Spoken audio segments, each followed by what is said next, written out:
As promised, a special comment now on the president's revelation of the remainder of this nightmare of Bush administration torture memos. This president has gone where few before him dared. The dirty laundry, illegal, un-American, self-defeating, self-destructive, is out for all to see. Mr. Obama deserves our praise and our thanks for that. And yet he has gone but halfway, and in this case, in far too many respects, half the distance is worse than standing still.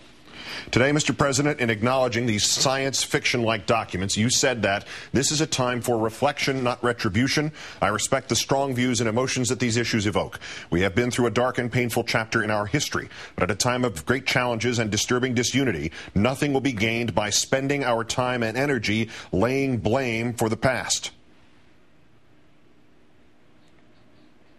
Mr. President, you're wrong. What you described would be not spent energy, but catharsis. Not blame laid, but responsibility ascribed. You continued. Our national greatness is embedded in America's ability to write its course in concert with our core values and to move forward with confidence. That is why we must resist the forces that divide us and instead come together on behalf of our common future. Indeed, we must, Mr. President, and the forces of which you speak are the ones lingering with pervasive stench from the previous administration. Far more than a criminal stench, sir, an immoral one.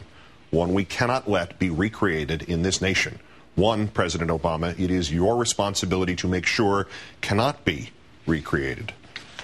Forgive me for quoting from a comment I offered the night before the inauguration, but this goes to the core of the president's commendable but wholly naive intention here.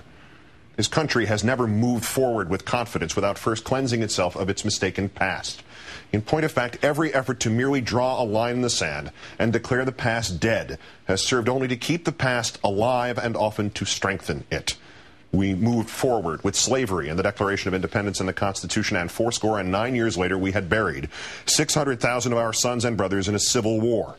After that war's ending, we moved forward without the social restructuring and without the protection of the rights of minorities in the South, and a century later, we had not only not resolved anything, but black leaders were still being assassinated in our southern cities. We moved forward with Germany and the reconstruction of Europe after the First World War. Nobody even arrested the German Kaiser, let alone conducted war crimes trials then, and 19 years later there was an indescribably more evil Germany and a more heart-rending Second World War. We moved forward with the trusts of the early 1900s, and today we are at the mercy of corporations which are too big to fail. We moved forward with the Palmer raids and got McCarthyism, and we moved forward with McCarthyism and got Watergate. We moved forward with Watergate, and junior members of the Ford administration realized how little was ultimately at risk. They grew up to be Paul Wolfowitz and Donald Rumsfeld and Dick Cheney. But, Mr. President, when you say we must come together on behalf of our common future, you are entirely correct. We must focus on getting things right in the future, as opposed to looking at what we got wrong in the past.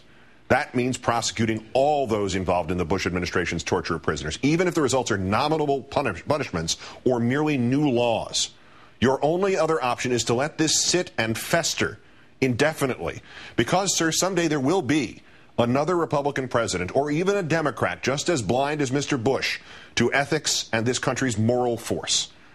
And he will look back to what you did about Mr. Bush, or what you did not do, and he will see precedent. Or as Mr. Cheney saw, he will see how not to get caught the next time.